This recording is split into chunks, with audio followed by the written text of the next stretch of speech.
Doa di Al-Quran istimewa, ada peruntukannya.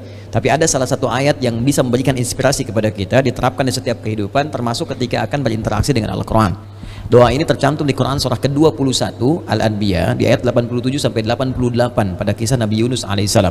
Dari 83 sampai 84 Nabi Ayub alaihissalam, Nabi Zakaria yang kemudian selanjutnya 85, 86, 87, 88-nya kemudian masuk kepada kisah Nabi Yunus alaihissalam. Wa dhannuni idh dhahaba mughadiba wa dhanna an lan naqdir alaihi fanada fi dhulumati an la ilaha illa anta subhanaka inni kuntu minadh dhalimin. Nah, ini dawamkan doa ini. Termasuk kalau kita ingin berusaha berinteraksi dengan kebaikan, kayak kita misalnya mau coba menghafal Quran, kayak kita mau coba membaca Quran dengan baik, atau kita coba misalnya mendapatkan kesuksesan dalam pekerjaan, atau kita mengatasi gangguan dalam kehidupan. Ini masuk semuanya.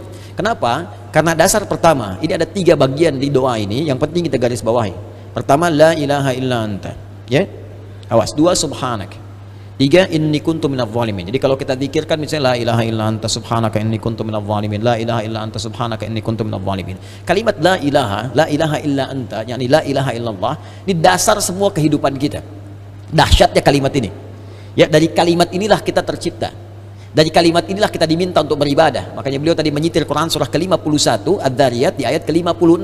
Wa ma khalaqatul jinna wal insa illa liya'budun. Tidaklah aku ciptakan jin dan manusia kalian kecuali untuk menyembah aku. Dan penyembahan pertama itu ditafsirkan kalimat la ilaha illallah. Quran surah Thaha ayat ke-14. Innani anallahu la ilaha illa ana fa'budni. Wa ma khalaqatul jinna wal insa illa liya'budun. Jadi tujuan kita beribadah kepada Allah Subhanahu wa taala untuk la ilaha illallah.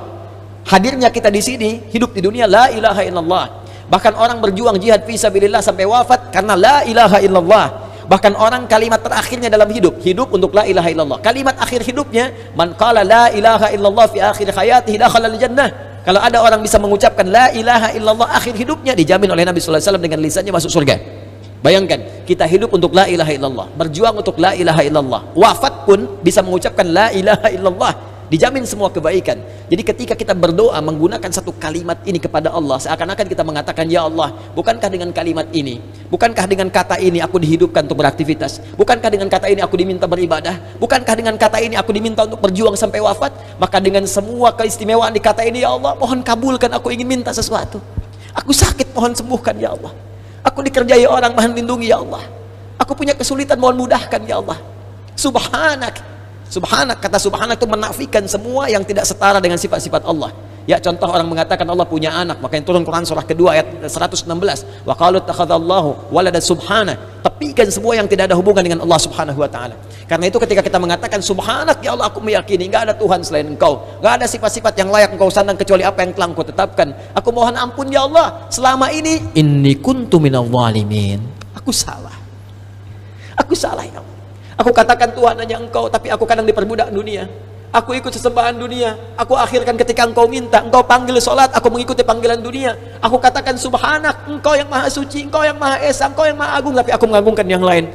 Aku salah, ya Allah. Inni kuntu minadh dhalimin. Aku salah.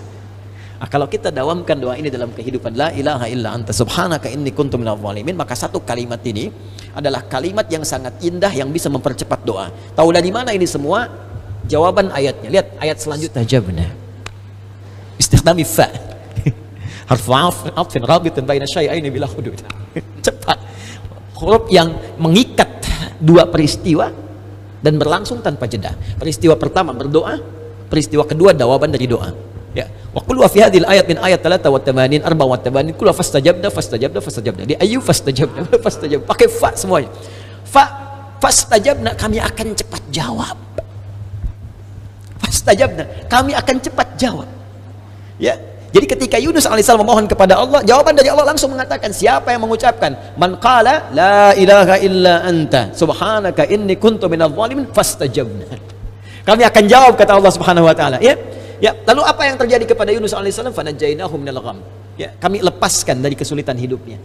Ya, tapi kalimat yang indah bukan kami bebaskan dari perut ikan paus, kami lepaskan dari gham. Gham itu kalimat yang umum, ya, masih luas, sesuatu yang membuat kita gelap. Bukankah Anda kalau mendapatkan berita dari kantor, Anda sekarang berhenti kerja, gelap langsung, padahal harinya siang, bisa kepleset di jalan, gitu kan? Lamaran ditolak langsung gelap, gitu kan? Itu gham namanya. Wa kadzalika nunjil mu'minin.